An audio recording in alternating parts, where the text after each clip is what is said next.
Welcome back to New Rockstars. I'm Erik Voss, and this is a breakdown and explanation of Weapons, the 2025 horror film written and directed by Zach Cregger, the filmmaker behind 2022's Barbarian, originally from the sketch team Whitest Kids You Know, a film starring Julia Garner, Josh Brolin, Alden Ehrenreich, Austin Abrams, Benedict Wong, and Amy Madigan in a creepy-ass and sometimes hilarious role that might earn her a comparison to Nicolas Cage from Longlegs. I love this film and its mystery structure and what I think is its deeper meaning. So in this video, I'm gonna break it down and explain some things that you might have missed from this film. And yeah, New Rockstars might be better known for coverage of the big nerd fandoms, but all of us here additionally are really into horror films, and we've been trying to figure out a way to do more of that. If you have any suggestions of how you'd like to see New Rockstars cover horror more, whether it be a podcast or a weekly series, or maybe even a separate channel just for horror stuff, let us know in the comments below. Okay, spoilers for Weapons if you have not seen the film yet. Again, watch the movie. It might be one of the best horror films that have come out in recent years. The film opens with narration from a girl the script names Maddie. This is a true story. It happened right here in my town 2 years ago. Her narration goes on to explain how, at Maybrook Elementary, third grade teacher Justine Gandy, Julia Garner from Ozark and the Silver Surfer in Fantastic Four First Steps, walked into her classroom one Wednesday morning to discover that 17 of her third graders have gone missing, all except one, a boy named Alex Lilly. We learn that the night before, at exactly 2:17 a.m., all the other students in this class woke up from their beds and ran out into the night with their arms fanned out in a particular way. You may have seen the various examples of Ring home security footage of this that Warner Brothers and New Line used as part of a very clever marketing campaign. But why this particular pose? Well, in Cregger's script, he specifically describes this as, quote, like the naked Vietnamese girl covered in napalm from that iconic photo. So that famous photo, taken by Nick Ut of the Associated Press, called The Terror of War, depicts a 9-year-old Vietnamese civilian girl who was burned by napalm in a South Vietnamese airstrike on her village. And I'm sorry if you're weirded out by us blurring it, YouTube makes us do it, but it is one of the most famous photographs in history.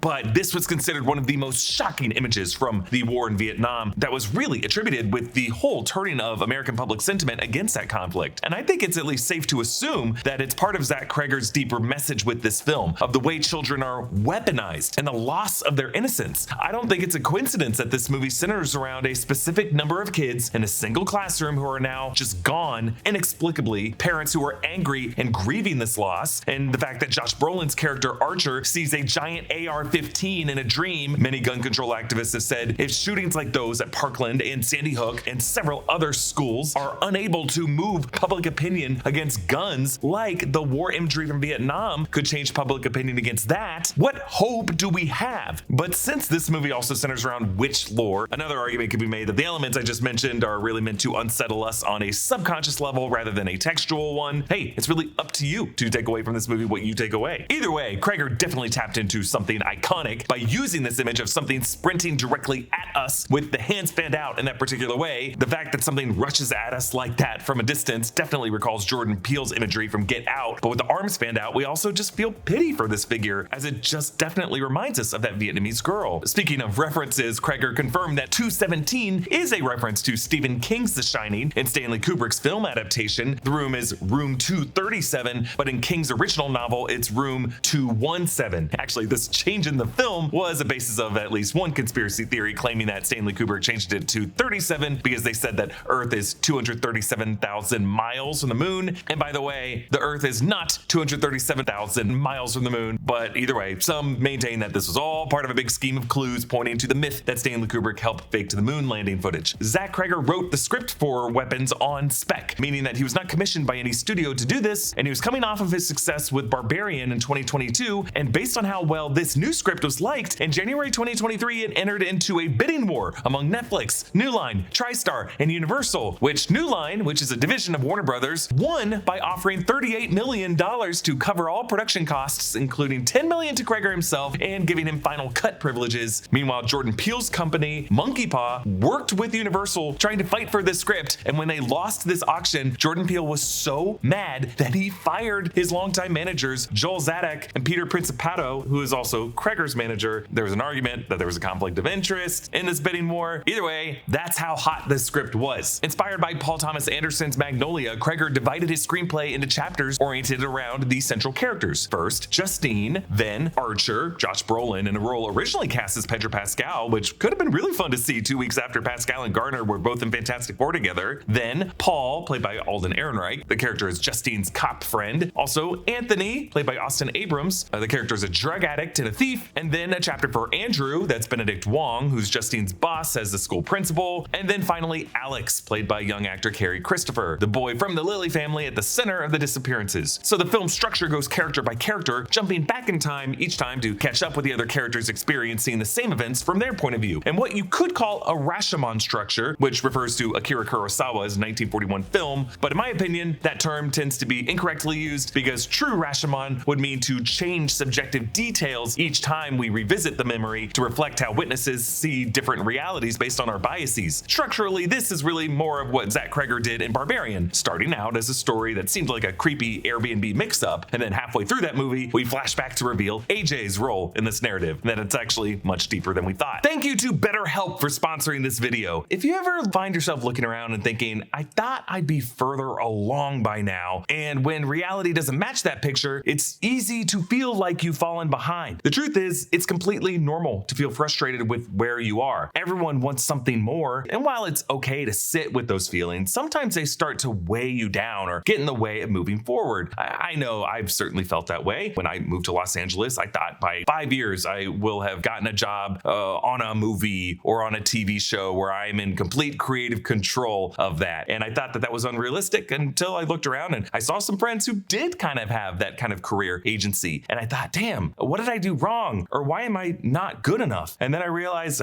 maybe I have enough. And one thing therapy really helped me with is the fact that everyone, no matter how successful they are, is feeling that same kind of anxiety. That anxiety comes from a place that is not based on your external circumstances so much, but from someplace else. And that's why I'm just really grateful for therapy, and why BetterHelp is a sponsor of today's video. They make it easy to talk to someone who can help you work through those feelings and find a way forward. A good therapist helps you see that you're not behind in life, you're simply just on your own unique timeline. They help you recognize that your identity isn't fixed by some arbitrary deadline, but by constantly evolving as you grow. This perspective shift alone can be so beneficial. BetterHelp makes starting therapy easy. Just head to betterhelp.com/newrockstars, fill out a questionnaire, and you will match with a therapist in as little as a couple days. With over 7,000 reviews and a 4.5 rating on Trustpilot, BetterHelp is a platform you can trust. Click the link in the description, scan the QR code, or go to betterhelp.com/newrockstars and get 10% off your first month of therapy. In Justine's chapter, we see how the parents in town blame her for the disappearances. Witch is painted on her car. Sure enough, it is a witch who's behind it all, just not Justine. She's put on paid leave and she drunkenly hooks back up with Paul, screwing up his sobriety and pissing off his wife Donna. She ends up dreaming about Alex and even sees the witch behind it all taunting at her in the dream, planted like a tree in her ceiling. And then after trying to talk to Alex and staking out his home, she ends up passing out and Alex's mom cut off some of her hair. Then in Archer's chapter, we see how this dad tries to make sense of the Ring camera footage of his son Matthew, and we learn that it was him who tagged Justine's car. He has his own dream where he follows his son into the night at 2:17. In this dream, he sees a giant yacht-sized AR-15 floating above a house with 217 etched on the gun. This is why many, myself included, see the weapons film as, in part at least, a reference to shootings like those at Parkland and Sandy Hook. Archer investigates how Matthew seemed to have fled in the direction of a radio tower and looks at footage of other kids triangulating the vector of the kids' movement across the town. I like how the film investigates this red herring conspiracy theory, thinking that it was like radio messages that were controlling the kids. But then, after confronting Justine at a gas station and seeing Justine getting attacked by her boss, Andrew, who's under the same kind of possession, we start to shift our opinion. Then in Paul's chapter, we learn that his wife is out of town on a trip and the police captain is actually her father. Paul sees Anthony trying to break into a car, chases the kid down, and then gets poked by Anthony's needle and punches him, and then tries to cover up the dash cam evidence. He ends up hooking up with Justine, and his wife Donna discovers his relapse and his infidelity. And then when he sees Anthony returning to the police station, he assumes that the kid is there to rat him out and chases him down and prepares to mess the kid up. Then we see Anthony's chapter, and we learn that he's a homeless addict who steals so that he can pawn stuff to pay for his drugs. After the incident with Paul, he finds Alex Lily's house where the windows are covered and the house has gone to shit. He assumes it's abandoned, so he breaks in basement and inside finds Alex's parents in a creepy, possessive trance. He also finds the 17 missing kids in the basement, also in a trance. He tries to alert the police to collect the $50,000 reward, but then Paul chases him down, and Paul goes to investigate the house himself, but comes back out, also possessed, and drags poor Anthony inside. Then in Andrew's chapter, this principal gets visited by a woman who claims to be Alex's aunt, the sister of his mother, named Gladys. So Gladys is played by Amy Madigan, whom you might know from The Field of Dreams and Uncle Buck, but in more recent years, the horror film Antlers, and a number of titles. Gladys claims Alex's parents have all gotten ill with consumption, an old-timey term for tuberculosis, suggesting that this woman is at least as old as the 19th century. Sensing that Principal Andrew and Justine are asking questions about the state of Alex's family, she makes a move. She feels like she's compelled to act now, even though this is what ultimately exposes her existence to the world. She appears at the home of Andrew and his husband Terry, and then talks her way in and just casually begins her ritual,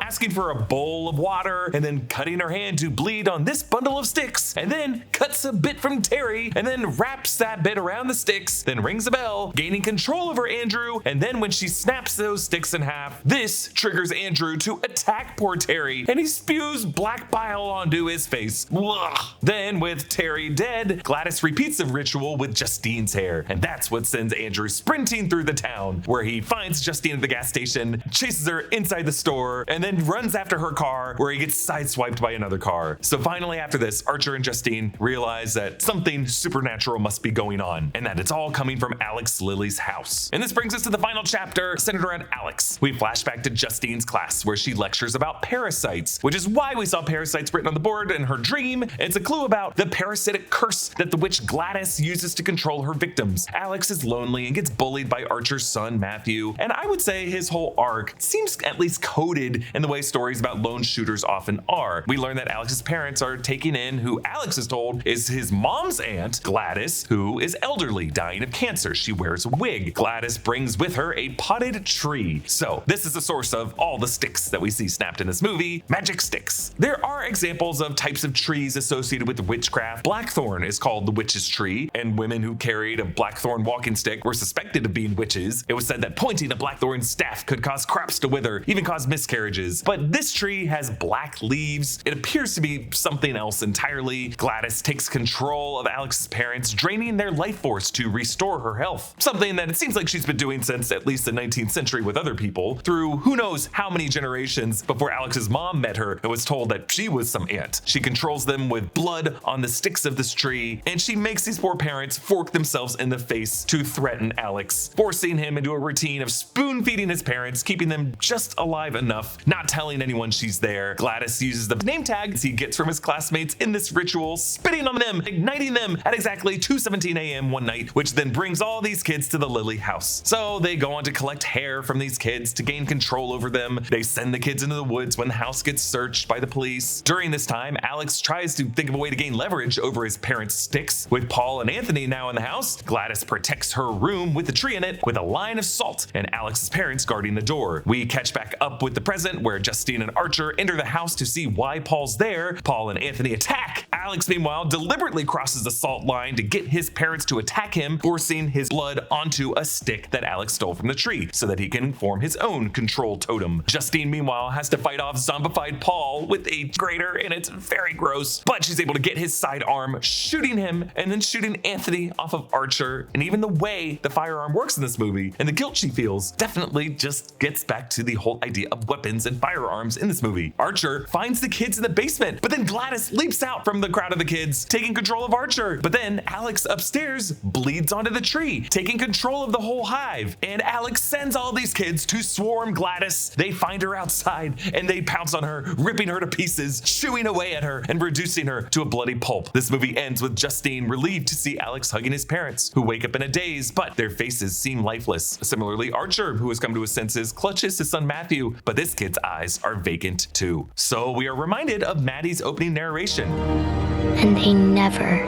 came back.